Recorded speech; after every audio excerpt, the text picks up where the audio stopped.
우리 안중근 의사는 정의로우신 분입니다. 그런데 그 정의로우신 분이 일본 제국주의자들의 그 재판정에서 사형을 선고받고 그리고 사형을 당하셨습니다.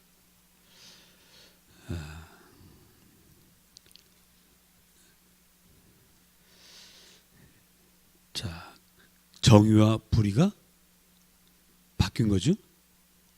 정의와 불의가 바뀌었어요. 그래서 옛말에 정의가 정의가 아니라 정의는 강자의 이익이다 하는 그런 말이 있습니다. 정의와 불의가 바뀌는 일은 굉장히 많죠. 굉장히 많습니다. 여러분들이 학창 시절에 서구의 식민지 개척 시대를 안 배우셨을 거예요. 식민지 개척 시대, 서구의 대항해 시대, 이런 것들 여러분들이 들으셨을 것입니다. 그래서 콜럼버스가 신대륙을 발견했다고 그렇게 여러분들은 배우셨을 거예요. 그래서 신대륙의 이름이 뭡니까? 콜럼버스죠? 아니에요? 아메리카죠. 왜 아메리카입니까? 콜럼버스 다음에 아메리고 베스푸치라는 사람이 또 발견했어요. 그 콜럼버스가 발견한 것은 아메리카 대륙이 아니고 서인도 제도였기 때문에, 그래서 아메리카라는 이름을 아메리고 베스푸치라는 사람의 이름을 따서 아메리카라는 이름이 붙었습니다. 이 사람들은 자기들이 발견한 것이고 찾아낸 것이고 이제 내 것이다라고 말을 하지만, 대항해 시대에 그래서 스페인은 남미를 식민지로 삼고 영국은 뭐 아프리카 뭐 이렇게 했습니다만은 우리는 그렇게 배웠어요. 그러나 그 당한 사람들 입장에서는 뭐죠? 침략의 시대고 강탈의 시대고 비참의 시대고 굴욕의 시대입니다. 서구인의 입장에서 볼 때는 개척의 시대지만 비서구인의 입장에서는 침략당한 시대인 것입니다. 안중근 의사가 우리에게는 정말 독립운동가요, 우리의 영웅이지만, 그러나 일본인들에게는 이등 박문희 그들의 영웅이에요. 일본을 메이지 유신 통해서 새롭게 되고 만들어갔던, 일본을 세계로 뻗어나가게 한 그런 사람이기 때문에 그들의 영웅입니다. 그게 역사입니다. 정의와 불의는 늘 끊임없이 바뀝니다. 자, 우리는 한 번도 침략한 적이 없다 이렇게 생각하지만 사실 우리도 남의 나라를 침략한 일이 있습니다. 언제죠? 고구려 시대 광개토 대왕이 바로 그 일을 했어요. 광개토라는 말 이름 자체가 아시죠?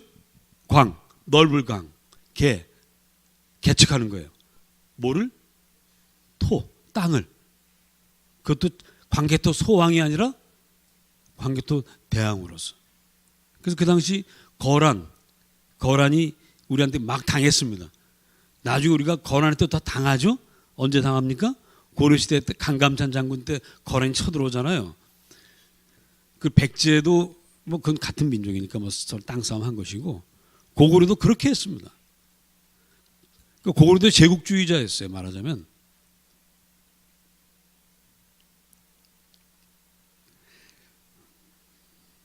그래서 인류는 지금까지 전쟁을 그친 적이 없고 남의 땅을 뺏고 빼앗기는 일들이 멈추지를 않았습니다.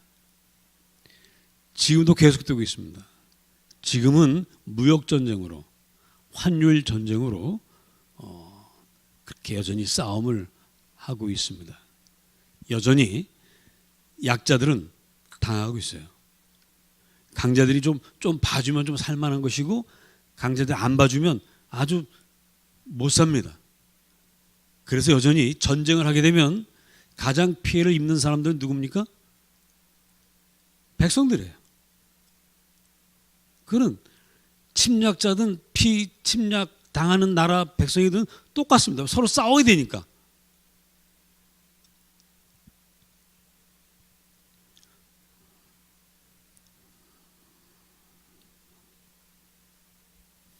그래서 지금도 전쟁하면 다 배고픕니다. 지금도 세계 인구가 약 75억인데 이 중에서 몇 명이 굶주리고 있습니까? 10%가 굶주리고 있어요. 약 8억 가까운 인구는 여전히 매일 굶주리고 있습니다.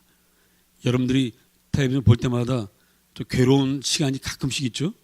30초씩 Save the Children, 뭐 Good Neighbors, 뭐 이런 여러 구호단체들 그 영상을 볼 때마다 여러분들이 참 마음이 아프실 거예요. 근데 이게 현실입니다. 그런 사람들이 지금 7억, 8억 명이 있습니다. 우리 도저히 이게 상상할 수 없는 숫자지만 현실이에요. 자, 우리 인류는 어떻게 해야 이 전쟁을 그치고 평화롭게 살 수 있을까? 어떻게 될 것 같습니까? 오늘 주님께서 팁을 하나 주셨어요. 너희가 내 눈에 있는 들보는 보지 못하고 남의 눈에 있는 티만 보는구나. 네 눈에 있는 들보를 먼저 빼라. 그런 다음에 남의 눈에 티를 빼준다고 하여라. 자, 근데 과연 이렇게 할 수 있을까요? 사람들이, 나라들이 자기의 눈 속에 있는 들보를 먼저 빼려고 할까요? 흉내는 낼 수 있을지 모르지만 참 어렵습니다.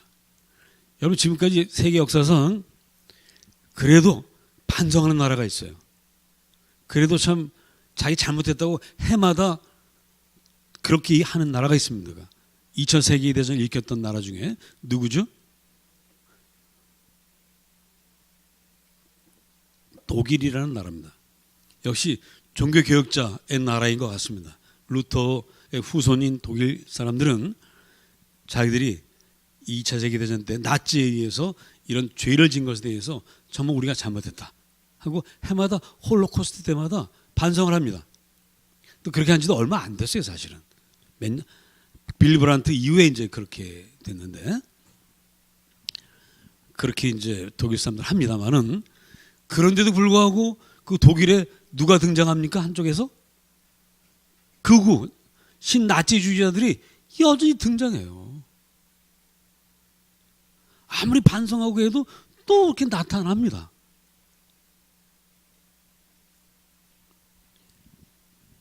이런 인류 역사를 과연 누가 구원할 수 있을까? 여러분, 사실 이 세상을 보면서 여러분도 가슴 아파하고 그러지만 정말 이 지구촌을 바라보면서 가슴 아파하시는 분이 누구십니까? 우리 하나님 아버지이십니다. 온 인류는 다 하나입니다. 한 사람 아담의 후손들이에요. 생김이 다르고 피부색이 다르다고 하지만 그러나 그것은 거기 가서 오래 살면 그렇게 됩니다. 여러분들이 더운 나라 오래 가서 살면 얼굴 하얀 문제도 까매지고요. 그리고 제 친구 하나가 말레이시아 선교사로 갔는데 갈 때는 한국 사람으로 갔어요. 지금 25년 지났는데 지금 1년에 한 번씩 연회 때 이제 들어오는데 말레이시아 사람이에요. 누가 와도 말레이시아 사람이에요. 그렇게 됩니다. 온 인류는 하나입니다. 하나 된 인류가 서로 싸우는 것을 볼 때 우리 하나님 너무 가슴이 아프세요.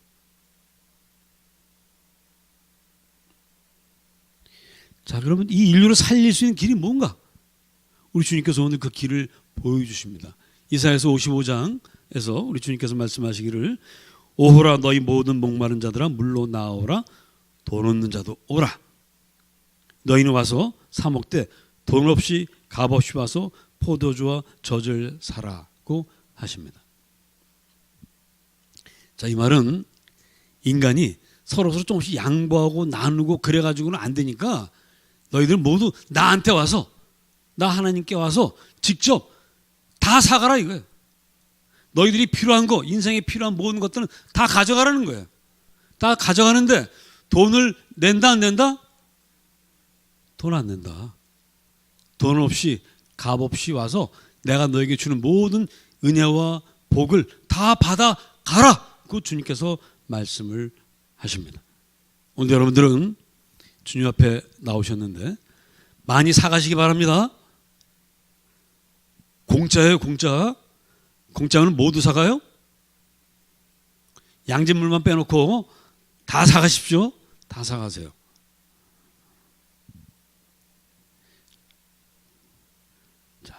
그런데 문제가 있습니다.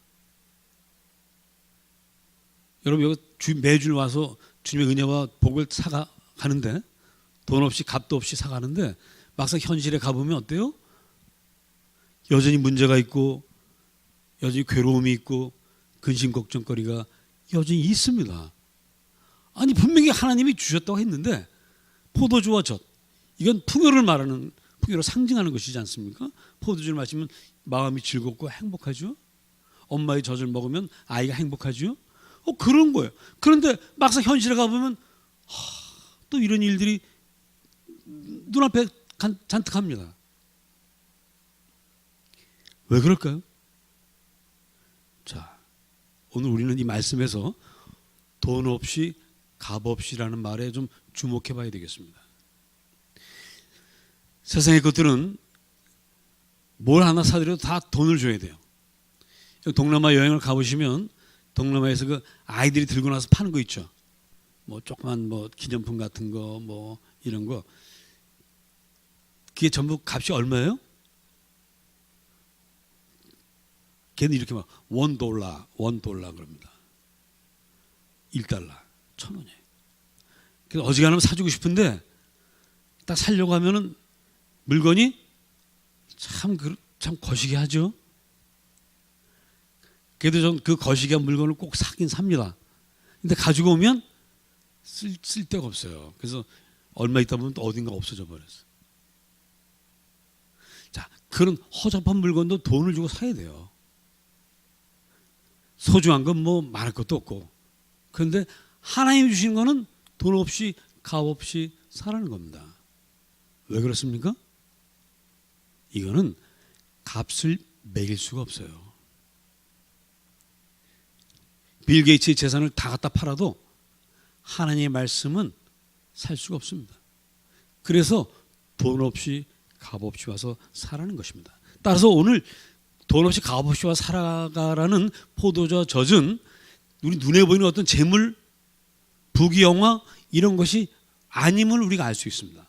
그럼 뭐냐? 이사야서 55장 3절 읽어보십니다.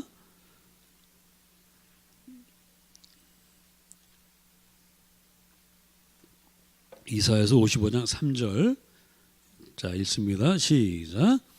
너희는 귀를 기울이고 내게로 나와 들으라. 그리하면 너희 영원히 살리라. 내가 너희를 위하여 영원한 언약을 맺으리니 곧 다윗에게 허락한 확실한 은혜이니라. 영원한 언약 이걸 말씀하시는 거예요. 그럼 영원한 언약은 뭐냐? 4절 보라 내가 그를 만민에게 증인으로 세웠고 만민의 인도자와 명령자로 삼았나니. 자, 누군지 여러분 금방 아시죠? 누구십니까? 예수 그리스도. 5절 다 같이 읽습니다. 시작. 보라 내가 알지 못하는 나라를 내가 부를 것이며 너를 알지 못하는 나라가 내게로 달려올 것은 여호와 내 하나님 곧 이스라엘의 거룩한 이로 말미암음이니라. 이는 그가 너를 영화롭게 하였느니라. 여기서 너는 누구라고요? 여전히 예수 그리스도죠.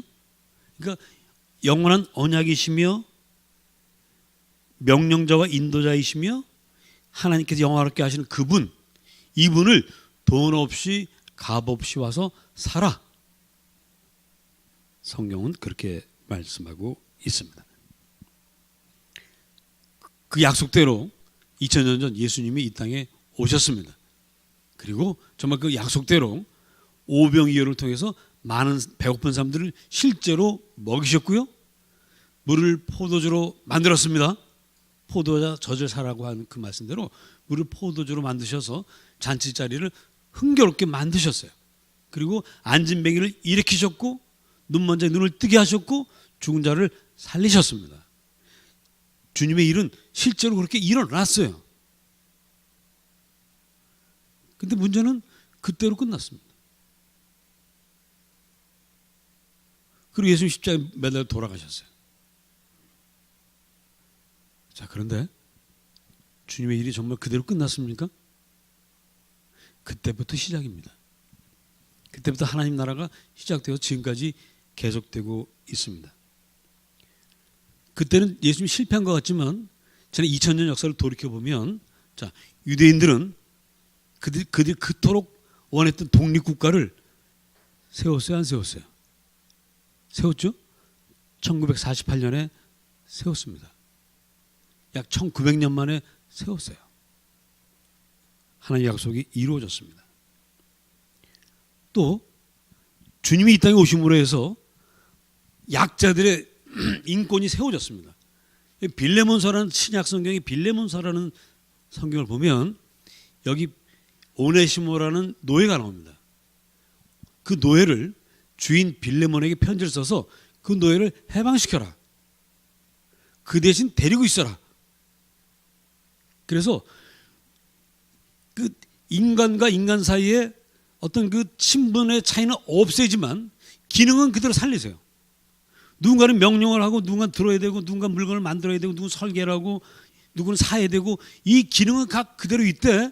모든 사람들이 명령하는 자나 명령을 받는 자나 인간의 존엄성은 똑같다. 이 이야기를 빌레몬서에서 하고 있어요. 2000년 전에 하고 있습니다. 근데 그것이 오늘날 실현됐어요, 안 됐어요? 실현됐습니다. 물론 어떤 분들은 형식적으로 그렇지 실제로는 안 그래. 그래도 여러분 그게 얼마나 대단한 변화입니까? 우리나라 역사만 해도 한 150년 전만 해도 소위 말하는 그 평민이 양반이 된다는 건 불가능했습니다. 그리고 지금은 능력만 있으면 돼요. 그 길이 쉽지 않습니다만은 기회는 누구에게나 다 있고요. 지금은 감히 누가 항공회사 사장이라고 해도 그 직원한테 함부로 했다가는 어떻게 돼요? 감옥 갑니다. 그런 시대가 됐어요. 어마어마하게 역사가 달라졌습니다. 그리고 이제는 모든 나라가 이제는 천부인권이 있다는 사실을 다 알고요. 아무리 하찮은 직업을 가졌다 할지라도 인간의 존엄성이 있다는 사실을 알고 있습니다. 이게 주님의 역사예요. 예수님이 이 땅에 오셔서 만들어낸 역사입니다. 그 역사 때문에 우리 역사도 엄청 바뀌었습니다. 1919년 3월 1일 독립선언서를 낭독을 했는데 독립선언서를 작성한 분들이 최남선 씨가 기초했지만 그걸 완전히 내놓기까지는 33명의 대표들이 모여서 그걸 했어요. 그 33분 중에 기독교 목사 장로가 몇 분입니까? 여러분 상식적으로 알고 있어야 됩니다. 한번 퀴즈 해보겠습니다. 아니 퀴즈 하지 말고 16명입니까? 아니면 16입니까?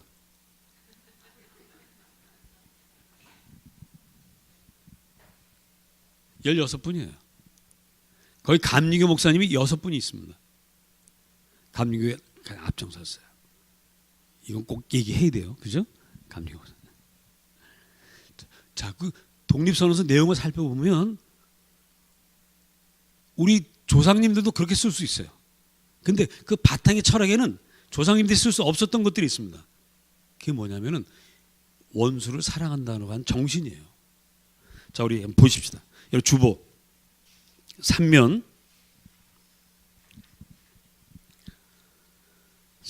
이것이 3.1 독립선언서를 현대어로 번역한 겁니다. 이 주보 보십시오.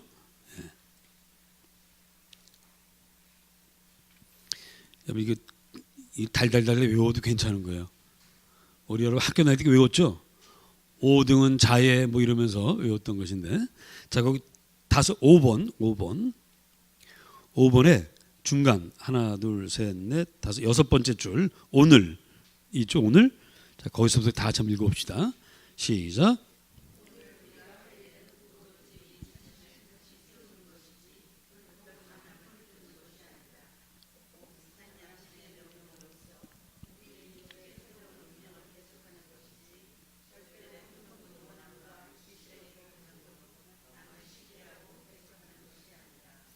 낡은 사상과 낡은 세력에 얽매여 공명을 세우고자 했던 일본인 위정자들에 의해 만들어진 부자연스럽고 불합리한 지금의 그릇된 현실을 고치고 바로잡아 강자가 약자를 힘으로 지배하지 않는 자연스럽고 합리적인 올바른 세상으로 되돌아가는 것이다. 자, 이 이후에도 정말 놀라운 그 사상들을 우리가 볼 수 있는데, 자, 이 보면 내 눈에 있는 들보, 남의 눈에 있는 티, 이런 것들까지 다 염두에 두고 말씀하시는 것이고, 또 일본인들과 일본 위정자들을 구분하고 있죠. 제국주의 일본과 그냥 일본을 구분하고 있는 겁니다. 이게 정말 놀라운 일인데, 이 기독교 정신이에요. 대한민국이라는 나라가 이렇게 바뀔 줄 누가 알았겠습니까? 어떤 면에서 우리 민족에게 일본에게 나라를 빼앗겼던 이 사건은 정말 치욕스럽고 가슴 아픈 사건이지만 오히려 복이 됐어요. 화가 복이 됐습니다. 왜? 이것 때문에 나라를 잃고 사람들이 헤매다가 의지할 곳을 찾다 보니까 유교, 불교가 이 나라를 구원하지 못했거든요. 그래서 새로운 문물인 기독교를 받아들인 거예요. 그거를. 동학도 실패했습니다. 그러니까 서학으로 가는 거예요. 그게 기독교입니다. 그래서 기독교, 그리고 많은 그 민족 지도자들이 기독교인이었어요. 여러분 잘 아시는 뭐 서재필, 윤치호, 이름을 다 써올 걸. 아유. 김구, 오늘 다 읽었네 여기. 안창호. 아이고 정말 대단한 분들이 정말 많습니다. 그 이전에요, 여러분. 헤이그 밀사 사건이 있었죠. 헤이그 밀사 사건 같은 분이 이준 열사잖아요. 이준 이상설. 이분들이 어느 교회 교인인지 아세요? 이준? 감리교입니다. 지금 저기 상동감리교회라고 그 교회 교인이었어요. 여기 전덕기 목사님 나오죠? 우리 함께 읽은 교동문에 전덕기 목사님 당시 그 교회에 담임 전도사였고, 이 전덕기 목사님이 이준 열사 보낸 거예요. 보낼 때 기도해주고 해서 보낸 거예요. 기도. 그러니까 한국 사회가 기독교에 우리 완전 미신의 나라였잖아요. 일본이나 우리나 비슷했습니다. 미신 믿기는 똑같아요. 그러던 나라 우리가 당하고 나니까 기독교 나라가 된 거예요. 25%라는 건 이건 어마어마한 숫자입니다. 자, 그래서 모든 인류가 하나님의 말씀, 예수 그리스도, 그분을 돈 없이 값 없이 사서 행복해지게 된 그 날은 2000년 전 시작되었고 지금 이렇게 진행되고 있습니다. 지금은 그 옛날에 비하면 얼마나 행복한지 몰라요. 옛날에는요, 강대국들이 그냥 치고 들어가서 깃발 꽂으면 나라가 바뀌는 거예요. 바뀌는 거예요. 지금은 아무리 강대국이라도 그렇게 못합니다. 그런 시대가 됐으니 그나마 참 감사하죠. 자, 지금은 완성을 향해 가고 있습니다. 여러분 다시 6면을 보겠습니다. 우리 독립선언서 후반부 6면, 6면의 7항입니다. 7항. 미래지향적인 우리 조상들을 볼 수 있습니다. 한번 7항 읽어봅시다. 시작. 그래서 우리는 분연히 일어나는 것이다. 양심이 우리와 함께 있고 진리가 우리와 더불어 전진하니 남녀노소 구별 없이 음침한 옛집에서 뛰쳐나와 세상에 존재하는 모든 것들과 더불어 즐거운 부활을 이룩할 것이다. 천만년을 이어오는 조상들의 넋이 우리를 안으로 지키고 전 세계의 움직임이 우리를 밖에서 보호하니 일을 시작하기만 하면 곧 성공을 이룰 것이다. 오로지 저 앞에 빛을 따라 힘차게 전진할 따름이다. 이렇게 지금 역사는 전진하고 있습니다. 이 지구촌의 역사는 이 방향을 향해서 지금 전진하고 있습니다. 자, 이 시대에 우리 성도들이 해야 할 일은 무엇일까? 따라합시다. 따라합시다. 포도주를 마시고 젖을 먹자. 하나님의 말씀을 먹자. 이것만 하면 돼요. 아니 목사님 그 실천을 어떻게 해요? 우리 오늘 읽은 누가복음 말씀 뒤에 보면 말씀을 듣기만 하고 행하지 아니하는 자는 마치 모래 위에 집을 짓는 것 같다. 그 말씀이 있습니다. 그러니까 그걸 행해야지 그냥 먹기만 하면 됩니까? 이렇게 이해하시는 분들이 있습니다. 잘 들으세요. 일단 먹기만 하십시오. 아멘 하세요. 먹기만 하세요. 그 대신 잘 먹으세요. 잘 씹으세요. 잘 소화시키세요. 배탈나지 마시고. 그러면 돼요. 왜? 사람이라는 게 먹고 힘이 나면 가만히 있을 수가 없어요. 뭔가 하게 됩니다. 건강하면 사람이 의욕이 생겨요. 사람들이 먹지도 않고 마시지도 않고 하려고 하니까 안 되는 겁니다. 주님의 말씀으로, 주님으로, 성령으로 충만하면 예수님 말씀대로 살게 돼 있습니다. 용기를 갖고 살게 돼 있어요. 그걸 안 하고서는 말로만 넌 왜 안 하니? 넌 왜 안 하니? 그럴 필요가 없어요. 오늘 우리 독립선언에서 나오잖아요. 우리 남을 헐떡하는 그럴 시간도 없고 여유도 없다. 우리의 힘을 얻어서 우리의 길을 개척해 나가고 우리 미래를 열어가고 우리 빛을 향해서 나갈 것이다. 우리 믿음의 사람들이 할 일은 다른 거 없습니다. 남이 어떻게 하건 말건 상관없어요. 내가 주님 말씀을 먹고 말씀대로 살면 되는 거예요. 내가 먼저 실천하고 있으면 되는 겁니다. 실천해야 되겠다 생각할 필요도 없어요. 여러분, 신앙생활을 하는 것이 아닙니다. 우리는 신앙으로 생활해야지. 이미 그것은 신앙과 생활이 동떨어지게 되는 거예요. 주님 말씀을 먹으십시오. 그러면 생활하게 돼요. 그래서 저는 이걸 생활신앙이라는 용어를 써붙였어요. 말씀을 먹는 것이 생활이 되고 말씀대로 생각하는 것이 생활이 되고 말씀대로 살아가게 되는 것이 생활이 되는 것, 그것이 바로 신앙입니다. 고민할 필요가 없어요. 이런 말씀을 듣고 해야 되느냐 말아야 되느냐 고민하면 이미 틀렸습니다. 안 됩니다. 말씀을 들으면 어떤 사건을 보면 나도 모르게 그냥 하게 되는 거. 그래서 성경이 이렇게 말합니다. 너희는 술에 취하지 말고 성령 충만을 받으라 그랬어요. 사람이 술에 취하면 어떻게 됩니까? 자기가 미처 생각하지도 않았던 짓들을, 엉뚱한 짓을 합니다. 평소에 그 마음속 깊이 담아뒀던 것들을 그 술 기운으로 해버려요.